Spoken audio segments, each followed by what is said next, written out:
உடனே ஆர்ப்பரிக்கிறார்கள். அற்புதம் நடந்த உடனே சந்தோஷப்படுகிறார்கள். அற்புதம் நடந்த உடனே ஆண்டவரை புகழ்கிறார்கள். அற்புதம் நடக்காவிட்டாலும் ஆண்டவரை தான் புகழ வேண்டும்.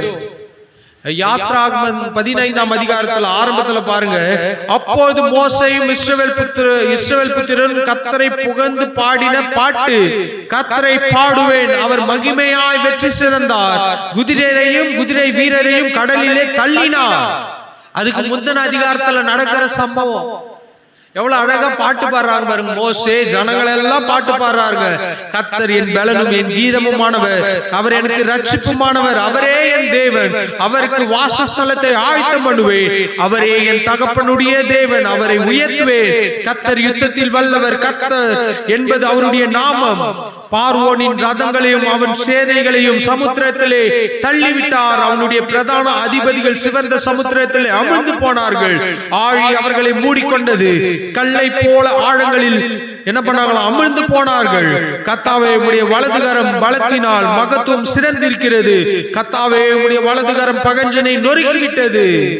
எல்லாம் பாட்டு பாடுறாங்க, அழகாக பாட்டு பாடுகிறார்கள். அற்புதம் நடந்த உடனே, செங்கடல் இரண்டாய் பிளந்த உடனே, அதில் பார்வோனுடைய சேனைகள் அமிழ்ந்து போய்விட்டது. ஒரு கல்ல உள்ள போட்டா எப்படி போவார்களோ அதே போல பார்வோனுடைய சேனைகள் ஒரு கல்ல போட்டது போல செங்கடல் உள்ள போயிட்டாங்க. இவ்வளவு அழகாய் துதித்து பாடின ஜனங்கள் வாழ்க்கையில் அவர்கள் நினைத்தது கொஞ்சம் 3 நாள் தண்ணீர் கிடைக்கல. ஆனா ஒருவனும் செத்து போகல. அதை மறக்கவே கூடாது. 3 நாள் தண்ணீர் குடிக்கல, ஆனால் ஜனங்கள் செத்து போகல. இந்த ஜனங்கள் என்ன நினைச்சிருக்கணும்? 3 நாட்கள் தண்ணீர் கிடையாமல் நான் ஜீவனோட இருப்பேன், ஆனால் அவர் இன்னும் ஜீவனோட வச்சிருப்பாரு அப்படின்னு இந்த ஜனங்கள் நினைக்க வேண்டிய ஜனங்கள் இப்போது மோசேக்கு விரோதமாக முறுமுறுக்கிறதை பார்க்கிறோம். சூர் வனாந்திரத்துக்கு வந்து விட்டார்கள். ஒரு வனாந்திரம் பாதையில் அவர்கள் செல்லும் போது கர்த்தர் கூட தான் இருந்தார்.